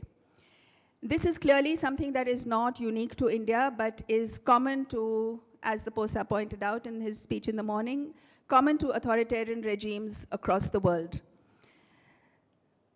In one of the most influential articulations of the argument that the use of law is critical to contemporary autocratic regimes, Kem Shepeli defines autocratic legalism as a phenomena, quote, when electoral mandates plus constitutional and legal change are used in the service of an illiberal agenda, unquote. Among the most commonly identified features of autocratic legalism are, first, attacking independent bodies which hold the regime to account till such time as they fall in line and their legitimacy can be used to to bolster the regime. Two, institutional state capture by packing the courts and associated statutory bodies like human rights commissions or election commissions. Three, making constitutional changes, whether incremental or sweeping, in order to consolidate the powers of the regime and weaken the opposition. Four, enacting a range of new legislation that speaks in the name of the majority. Five, setting up parallel legal systems or instituting forms of legal dualism. All of these features, identified as forms of autocratic legalism elsewhere in the world, are also visible in India. And the current government is transforming the rules of the game in three essential respects: through changing court composition, through its legislative agenda involving fundamental assaults on existing constitutional principles, and through its weaponization of criminal law. At the same time, it has been able to do this because of the existing weaknesses of the Indian legal system. The judiciary is not unique. Under this government, almost all professions and institutions are seeing existing personnel replaced with those who are more ideologically committed. And even without direct replacement, as we see both in the university and in the media, many people are falling in line, whether due to fear, opportunism, natural conservatism, or active belief in the virtues of the regime. New laws and rules make it easier to control the media, but unlike in all of these other professions, in a judiciary, the consequences of capture are far more serious, since the state has a monopoly over key aspects of law, especially criminal and constitutional law. The legitimacy provided by a judicial stamp is also of a far greater magnitude than in any other field, enabling majoritarian governments to claim the mantle of a universalist, neutral rule of law. To many people, the Constitution of India marks a transition from a colonial use of law as an instrument of rule to a more substantive, justice-focused rule of law. But as we know, we have inherited many colonial laws like the Land Acquisition Act, the Forest Rights Act, the AFSPA, and it's only due to people's movements that we have begun to see changes in some of these laws. Further, despite the best efforts of activists, of lawyers, victims of state-enabled and ruling party-sponsored pogroms, as well as counterinsurgency operations, have rarely got justice. And in many of these cases, it is not just political backing, but the deployment of legal procedure which is used to ensure impunity for perpetrators. For instance, the influence that the FIR wields on subsequent investigations enables the police to purposefully botch up FIRs to weaken cases against powerful perpetrators. So where we have suffered the most from the colonial inheritance of law is through procedure, actually even more than the substantive cases, because it's procedure which is used to literally, wear people down, to try them out. And the use of law as an instrument of harassment to prolong disputes right from the lowest levels all the way up to the Supreme Court is at least as common as the aspirational constitutional vision that motivates people to approach the court. Studies have found that public trust in the judiciary is high, and yes, we do all look to the courts for succor. It is ultimately our only hope.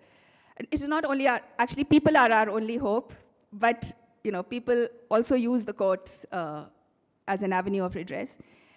But if we were to use litigation per capita as a proxy for faith in the law and judiciary, you would find that actually the rates of litigation in India are comparatively very low.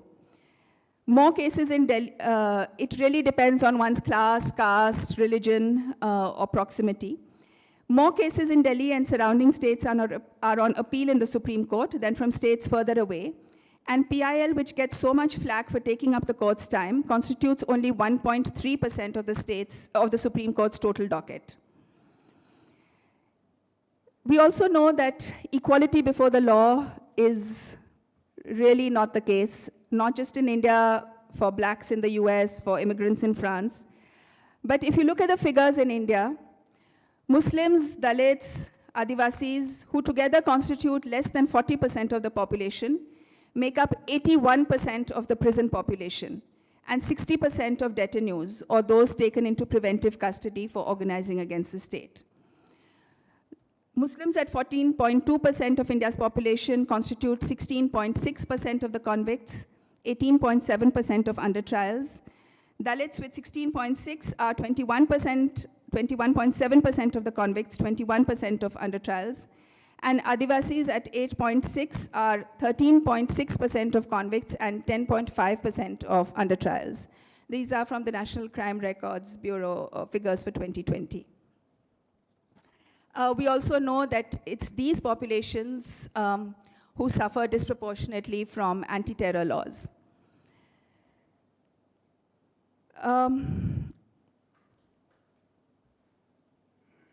So just to see what's happening to the Supreme Court, I tried to kind of compile a list of the most prominent judgments of the last 10 years. And obviously this is not a very scientific exercise because the Supreme Court has thousands and thousands, like 49,000 cases are currently in the Supreme Court's dockets, of which 29,000 are fresh admissions. So it's really hard to say what are the most prominent. But I looked at Clear IS and Byju's because they provide these listicles, legal websites like Manupatra and Bar and Bench. And I also asked some lawyer friends for their sense of what are the most important judgments. So if you look at all of the most well-known judgments, even though they concern a large number of people, but cases to do with personal law or gender and sexuality rights get a lot of prominence. So it's not as if the number of people convicted of adultery are more than those who are suffering from dispossession, but that judgment gets to be in the top 10 of many websites. So if you look at the progressive judgments in the last 10 years, many are to do with gender or sexuality rights, such as the Judgment National Legal Services Authority versus Union of India 2014 upholding transgender rights, Shaira Bano versus Union of India striking down triple talaq, Independent Thought versus Union of India raising age of consent to sex within marriage to 18 years, Navtej Singh Johar and others, decriminalizing same-sex relations, Joseph Shine decriminalizing adultery, Indian Young Lawyers Association upholding the rights of women to enter the Sabarimala temple. However, some of these gender progressive judgments have also fed into the larger majoritarian agenda of the RSS. Through both legislative and administrative changes, the BJP has sought to promote the idea that Muslims alone are backward and in need of reform, portraying itself as the savior of Muslim women. In doing so, it has taken the moral high ground of secularism, universalism, and formal equality. If you look at some of the most progressive judgments to emerge, one is the 9-judge bench Puttaswamy judgment, in which the Supreme Court formulated the right to privacy. However, a year later, while addressing the specific concern for which the Puttaswamy petitioners had gone to court, which was the Aadhaar Act, they upheld the Aadhaar Act as well as the fact that Aadhaar could be passed as a money bill without any discussion in Parliament. Another judgment that was hailed as a major blow for freedom of speech, Shreya Singhal, took away the government's power under Section 66A of the Information Technology Act to criminalize online speech. But it left intact other sections which enable the government to block internet access or order takedowns. This has left India with the dubious distinction of being the internet shutdown capital of the world, especially in Jammu and Kashmir. Another petition, Anuradha Bhasin, which said that any internet shutdown must satisfy tests of proportionality and necessity, has never been implemented. And as we all know, the government used these sections to block the BBC documentary on 2002, to criminal, as Father Cedric Prakash said, to criminalize students who have attempted to show the documentary on campus. And in the latest avatar of these rules, as you would know, the government has said that, has created an agency to order the deletion of any news stories that the government finds fake or misleading. So in short, several of the progressive judgments of the Supreme Court are either not implemented by the government or are subsequently challenged in review by the government. And in many cases, the court itself has weakened the impact by subsequent judgments or refusing to hear portions pointing out the inaction by the government.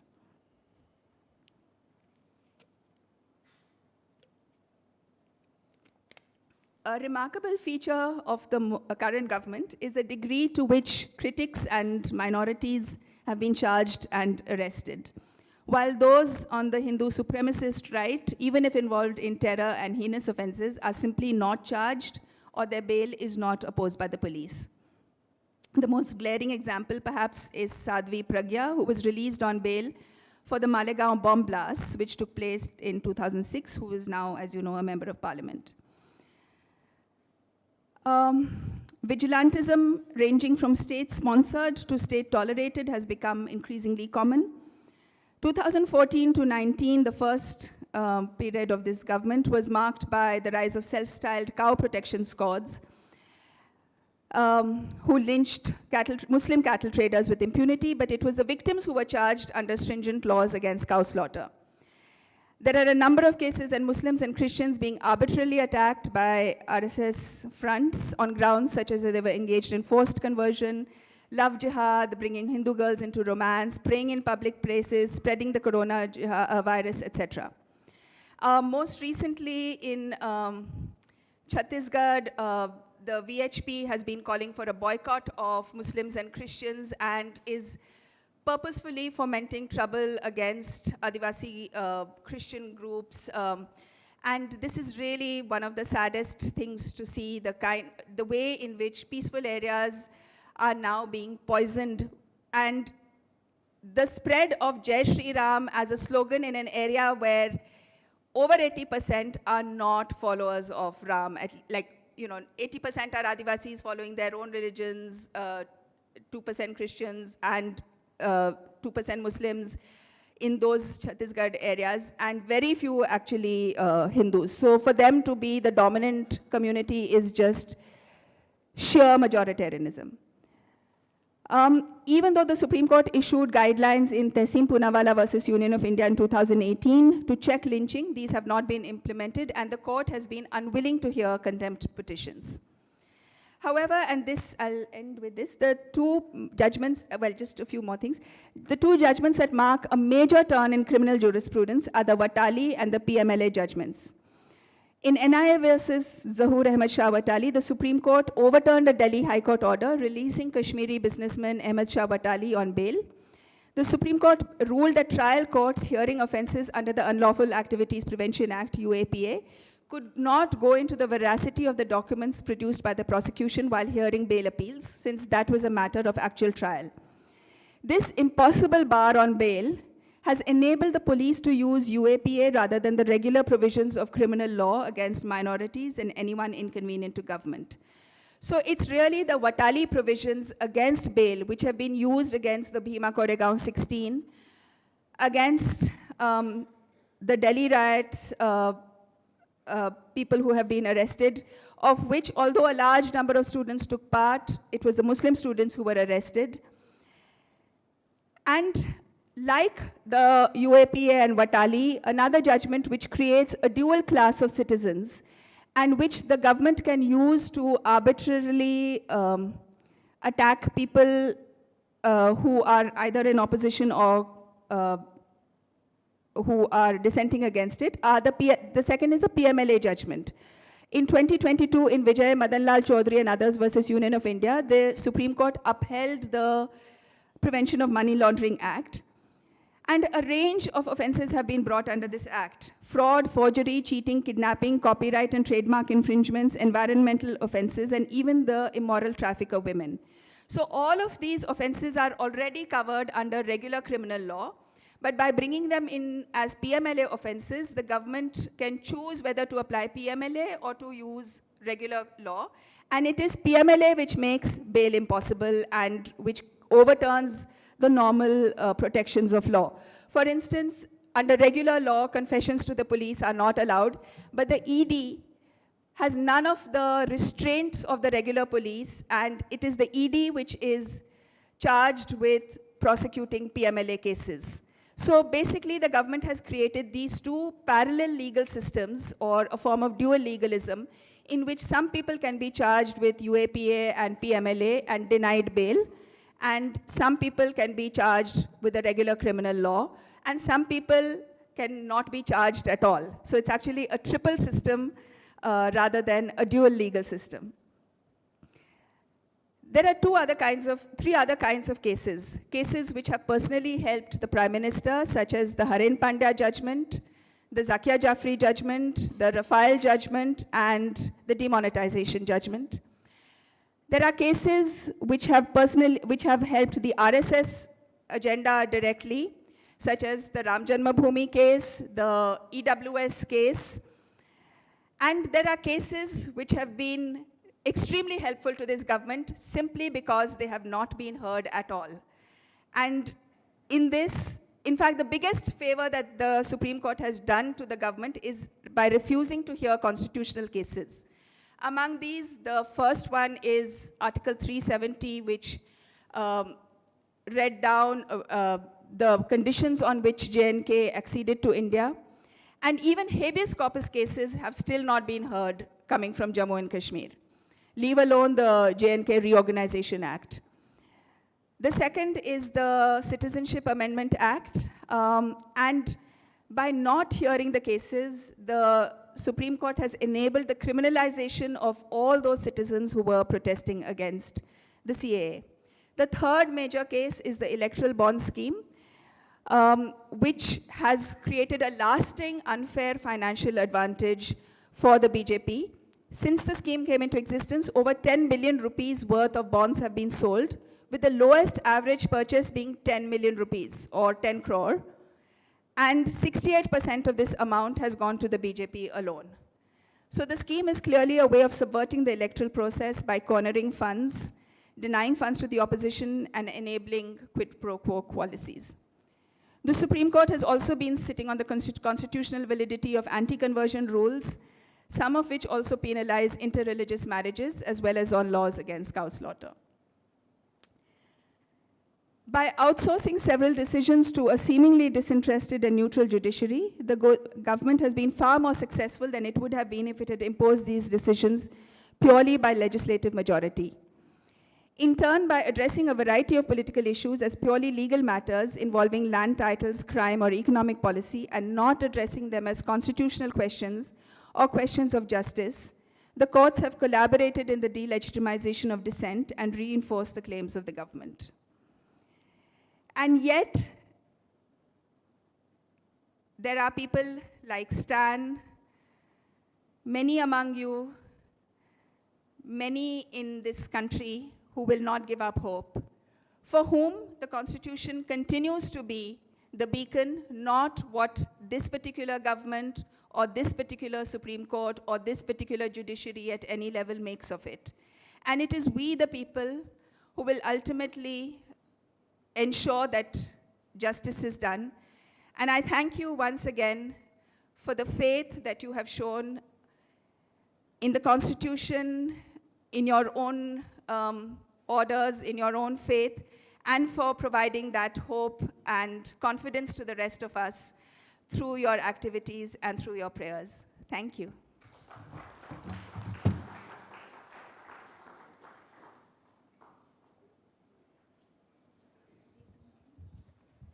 Thank you very much, Nandini, for that brilliant. I said you were an academic, you were an activist, but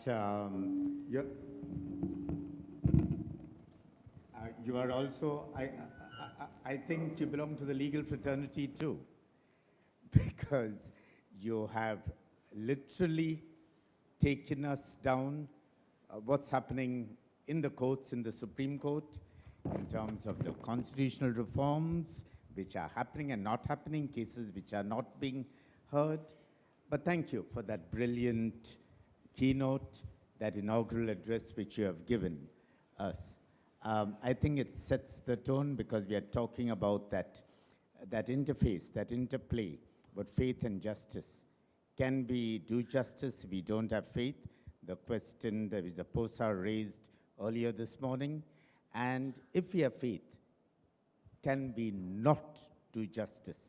Can we sit, be ensconced in our silos, be in our comfort zones, be in our church and institutional compounds, and not go as where you have said so much in terms of the rights of the indigenous peoples, the Dalits, the minorities, the poor, which do matter. Sisters and brothers, we have some time now for interactions. If anyone of you needs to challenge Nandini to say you don't agree, please have the courage to say you don't agree. It's good that you say that she has given us a fantastic talk. I've already said that. But try to keep your question pointed. And if you need any clarification on what she said or shared with us, or on related matters of the topic, please feel free to do so. We'll have about 7 to 10 minutes. Who would like to begin? Is there a mic? Kindly raise your hand. Yeah. Who would like to start the ball rolling?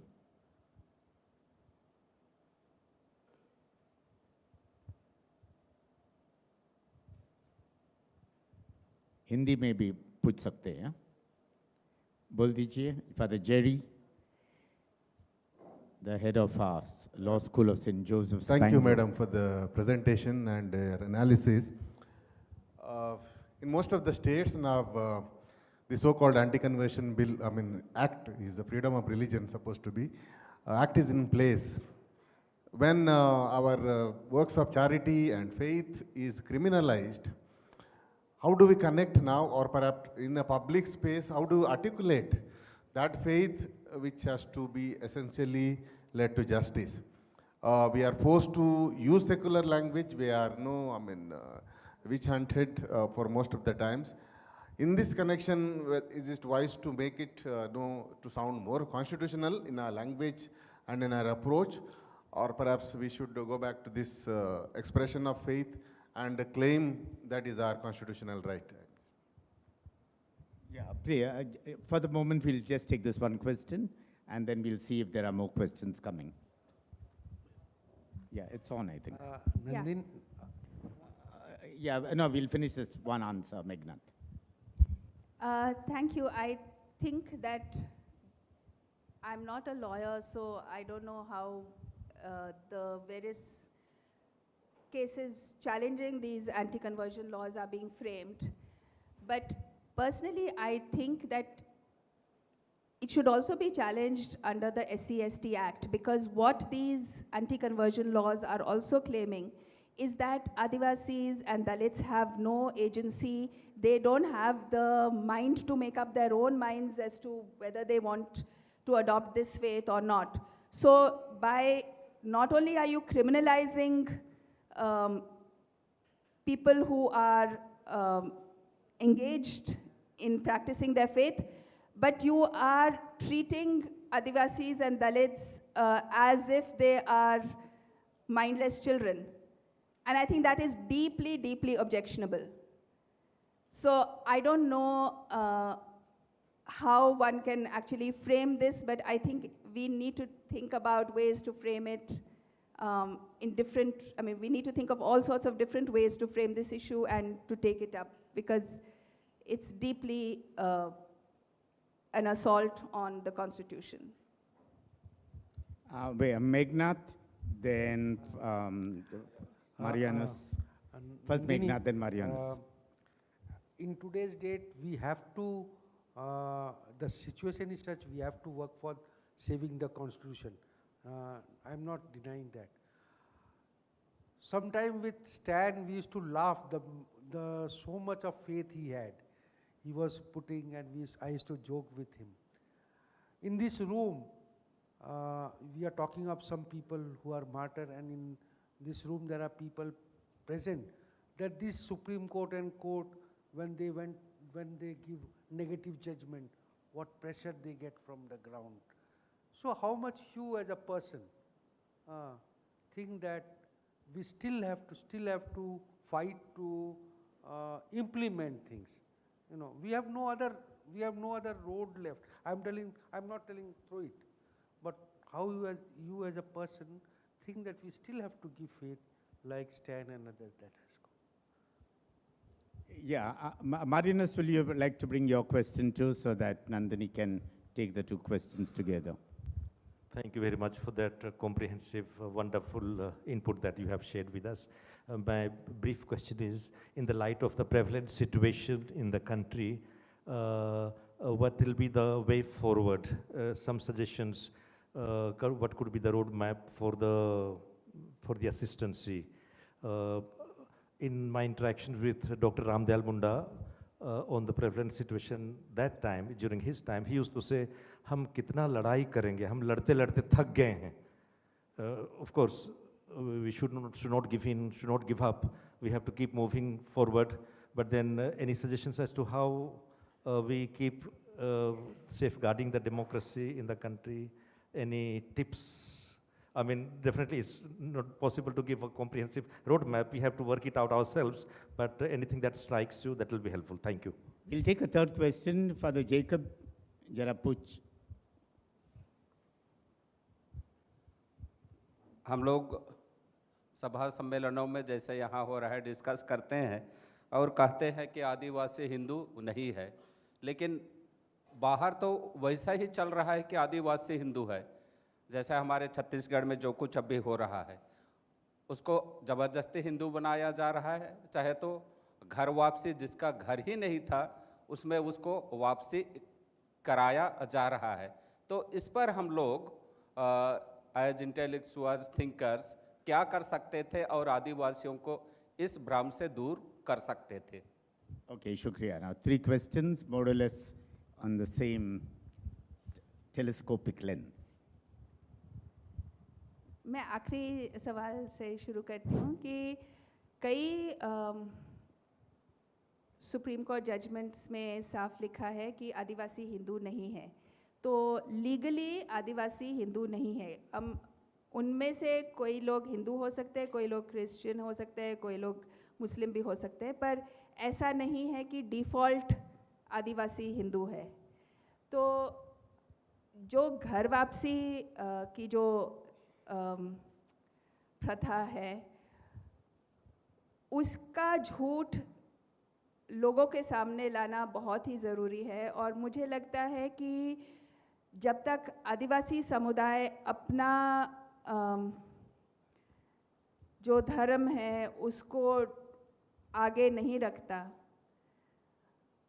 और ये भ्रम को तोड़ा नहीं जा सकता है, तो आई डोंट थिंक, मतलब मुझे लगता है कि सबसे पहला वो लड़ाई आदि धर्म को एस्टैब्लिश करना है, क्योंकि उसके बाद लोग कोई भी दूसरे धर्म में जा सकते हैं, या मतलब फिर then it's okay to be part of anything. But अगर आप उसको रिकग्नाइज ही नहीं करोगे कि आदिवासियों का खुद का धर्म है, तो फिर ये घर वापसी का प्रथा या जो मेजॉरिटेरियन की उनको लड़ाना वो ज़्यादा फैलाया जाएगा।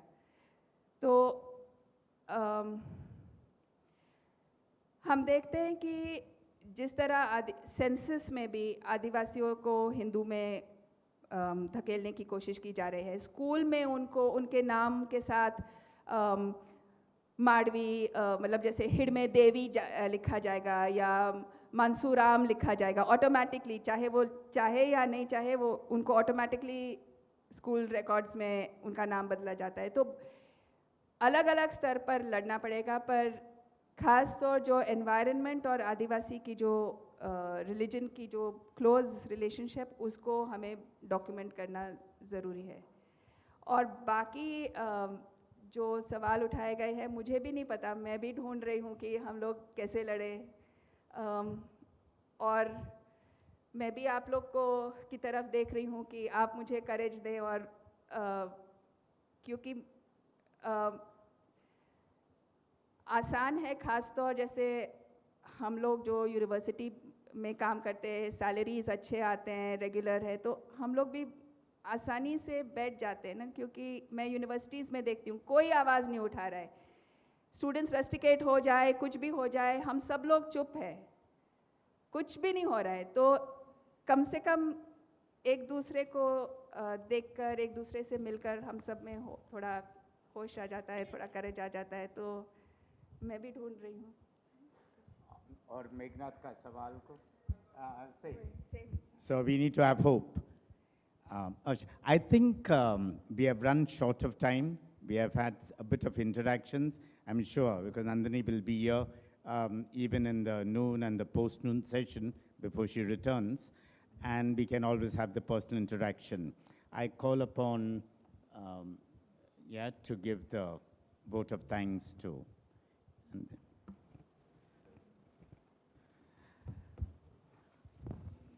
I think my vote of thanks will be meaningless after listening to such a rich input from Dr. Nandini Sundar. Thank you very much. Let us give her a big round of applause. Initially, I thought that she was talking about the western part of the country. Then she moved to the central zone, then CIA, SEAA, and other areas. So it was all pan-India approach. Thank you very much for your presentation. Thank you, Father Cedric Prakash, for facilitating this session. We are so privileged to have both of you on the stage. May I now invite, we would like to honor Dr. Nandini Sundar. May I now invite Father Stanislaus D'Souza to honor Dr. Nandini Sundar.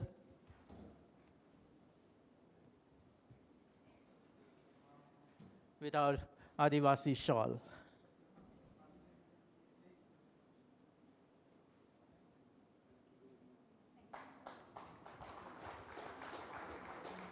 And a memento.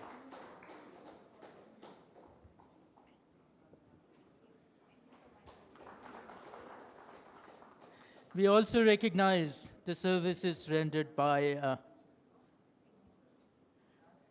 Father Cedric Prakash.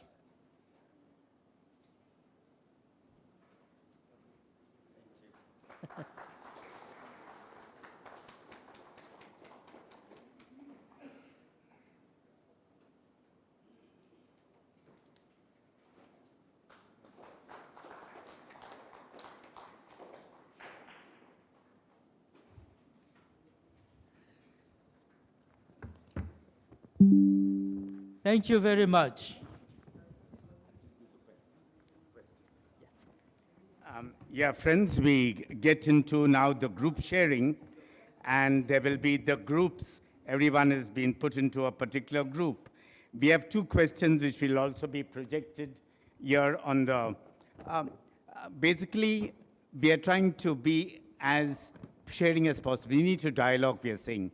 We need to discern. We need to talk about the significant good things that are happening.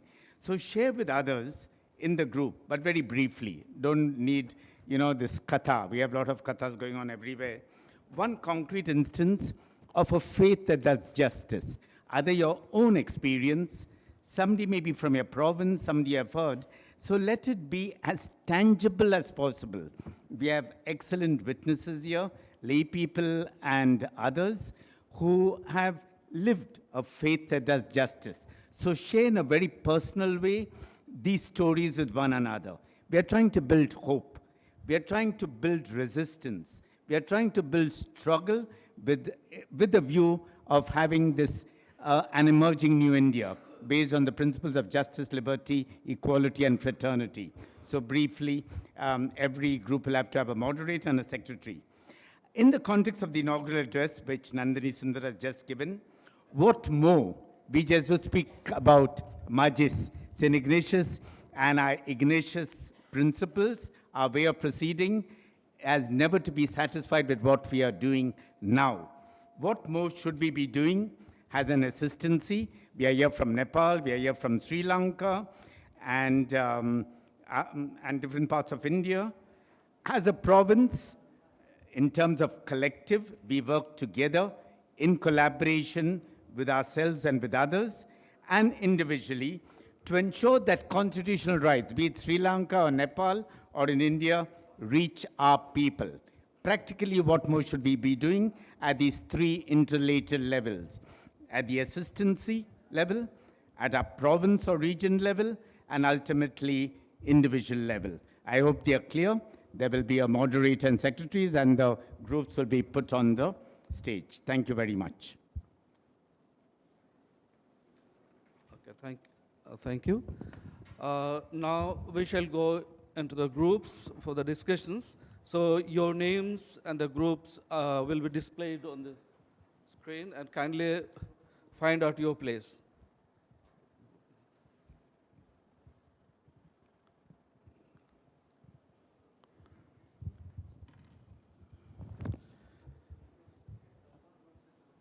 Okay.